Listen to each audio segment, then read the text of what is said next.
As U.S. President-elect Donald Trump prepares for his second inauguration on January 20th, thousands of miles away in Nigeria, his return to power has reignited hope among Biafra secessionists.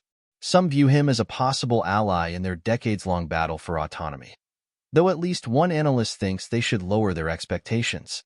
On the morning of November 6th, Odinaka Nwankwo, a retired footballer, sat on his porch in southeast Nigeria's Anambra state, listening to the results of the U.S. presidential election on his transistor radio.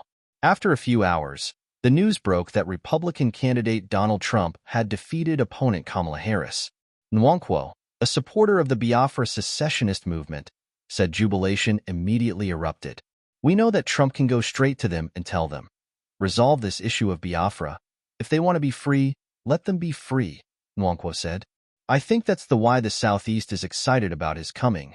Not that he will give the Southeast Biafra, but at least he is blunt about issues because he doesn't know how to play politics." Trump won both the Electoral College and popular vote to become the 47th U.S. president-elect.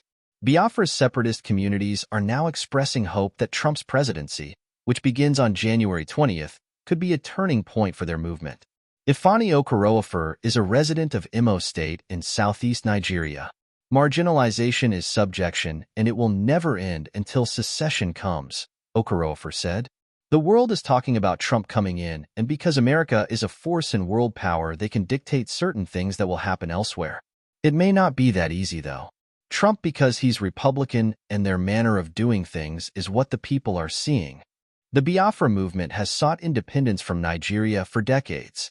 A 1967 secession attempt led to a brutal civil war that lasted 3 years and killed over 1 million people, mostly from starvation.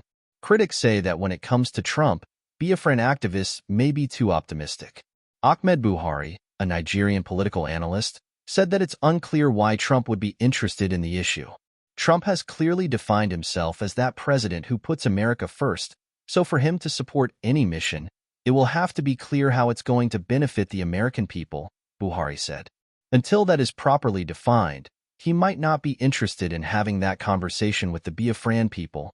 But Biafra supporter and human rights lawyer Prince Mandela hopes Trump will put pressure on Nigeria's authorities to address Biafra's concerns, including the release of activist leader Nnamdi Kanu, who's been held by authorities against court orders granting him bail.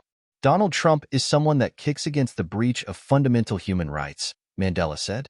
"So, a man like Donald Trump coming to power might, one way or the other, help reduce some of the persecutions."